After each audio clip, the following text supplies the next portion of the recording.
खैरागढ़ इंदिरा कला संगीत विश्वविद्यालय का 17वां दीक्षांत समारोह संपन्न। राज्यपाल रमन डेका हुए शामिल। एशिया के एकमात्र खैरागढ़ इंदिरा कला संगीत विश्वविद्यालय में शुक्रवार को 17वां दीक्षांत समारोह गर्मामय वातावरण में संपन्न हुआ।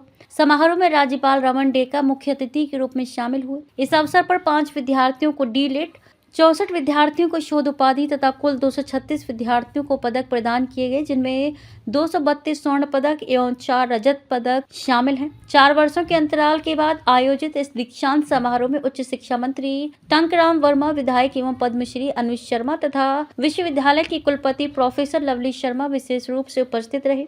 विश्वविद्यालय में देश विदेश सहित प्रदेश के विद्यार्थी संगीत एवं ललित कला की शिक्षा ग्रहण कर रहे हैं। समारोह को संबोधित करते हुए राज्यपाल रमन डेका ने कहा कि अपनी पुत्री की स्मृति को अक्षुण्ण रखने के लिए राजा रानी द्वारा राजमहल का त्याग एक अद्वितीय उदाहरण है। उनकी दानशीलता ने प्रदेश का नाम विश्व पटल पर स्थापित किया है। उच्च शिक्षा मंत्री टंकराम वर्मा ने विद्यार्थियों को उज्जवल भविष्य की शुभकामनाएं देते हुए कहा कि खैरागढ़ इंदिरा कला संगीत विश्वविद्यालय की पहचान न केवल देश में बल्कि अंतर्राष्ट्रीय स्तर पर है। उन्होंने कहा कि राज्य सरकार साहित्य, कला, संगीत एवं योग सहित अनेक विधाओं के विकास के लिए निरंतर कार्य कर रही है। आज इंदिरा कला विश्वविद्यालय खैरागढ़ के 17वां दीक्षांत समारोह था और इस समारोह में आज मुख्य अतिथि के रूप में हमारे छत्तीसगढ़ के राज्यपाल महामहिम रमन डेका जी, जो कुलाधिपति भी हैं, उनके मुख्य अतिथि में आज संपन्न हुआ। और इस विशेष अवसर पर हमारे पद्मश्री और धरसीवां विधानसभा के विधायक सम्मानीय अनुज शर्मा जी के साथ डॉक्टर लवली शर्मा जी, कुलपति खैरागढ़, और इस कार्यक्रम में आज वर्षों से मेहनत कर रहे हमारे जो बच्चे हैं, उन सब को आज उपाधि से सम्मानित किया गया।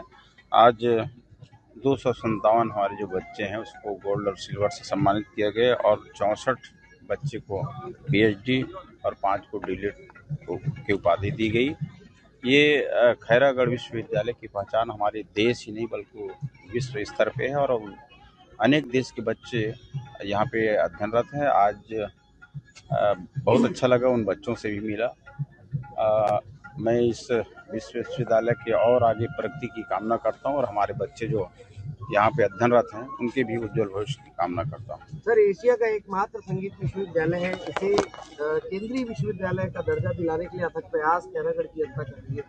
शासन की तरफ से आप लोग क्या प्रयास करें? देखिए, सरकार की मंशा है कि ये हमारा जो साहित्य, कला, योग, गीत, संगीत विकास के साथ साथ इन सारी विधाओं में काम कर रही है, चाहे हमारे केंद्र सरकार की बात करें या राज्य सरकार की बात करें। और ये तो हम सबके लिए गौरव है। ये खैरागढ़ जो यूनिवर्सिटी है, यहाँ से बच्चे निकल कर के देश विदेश में हमारी भारतीय संस्कृति का प्रचार प्रसार। इस अवसर पर कुलपति प्रोफेसर लवली शर्मा ने जानकारी दी कि बीते 4 वर्षों में उत्तीर्ण विद्यार्थियों के लिए एक साथ दीक्षांत समारोह आयोजित किया गया है, जिसमें डी.लिट, पीएचडी उपाधि सहित कुल 236 विद्यार्थियों को पदक प्रदान किए गए हैं।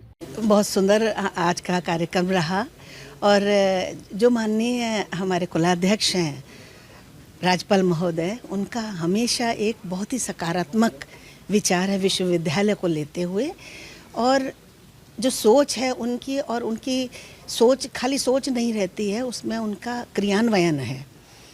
तो आज इस 17वें दीक्षांत समारोह में आपकी गौरवमयी जो उपस्थिति रही अध्यक्षता के रूप में, उन्होंने बहुत ही उसको बहुत सहृदय से निभाया और अपने वक्तव्य में भी विद्यार्थियों को बहुत सारी चीज़ें मतलब प्रत्यक्ष और परोक्ष रूप से ऐसे परोसी हैं कि विद्यार्थी मतलब अवश्य ही उससे बहुत प्रोत्साहित भी होंगे, लाभान्वित भी होंगे। और ये इस हमारे यहाँ ये 4 वर्ष का एक साथ दीक्षांत समारोह हुआ है, जिसमें कम से कम 250 बच्चों को जो है medal, gold medal, silver medal दिए गए हैं, 64 पीएचडी अवार्ड हुई हैं और 5 डी.लिट की उपाधियों से विभूषित किया गया है। मैंने ज्वाइन किया है, उसके बाद से मैं आपको बताना चाहूँगी कि मैंने बहुत स्पीडी जो रिसर्च वर्क था जिनका जमा था और सालों से इवेल्यूएट नहीं हो पा रहा था या कुछ उसमें परेशानियाँ आ रही थी, उनको बहुत ही तुरंत गति से उसको आगे बढ़ाया, जिसका परिणाम ये हुआ कि 64 डॉक्टरेट आज अवार्ड हुई हैं और पूरे भारत से हमारे और विदेशों से आए हुए विद्यार्थियों ने लाभ उठाया है इसका, और ये एक सुखद अवसर था और हमने इसका पूर्ण मतलब लाभ उठाया और आनंद लिया है। कार्यक्रम के दौरान राज्यपाल रमन डेका द्वारा राजकुमारी के नाम पट्टिका का अनावरण भी किया गया। राजनांदगांव से विजन टाइम्स न्यूज के लिए भूमिका देवांगन की रिपोर्ट।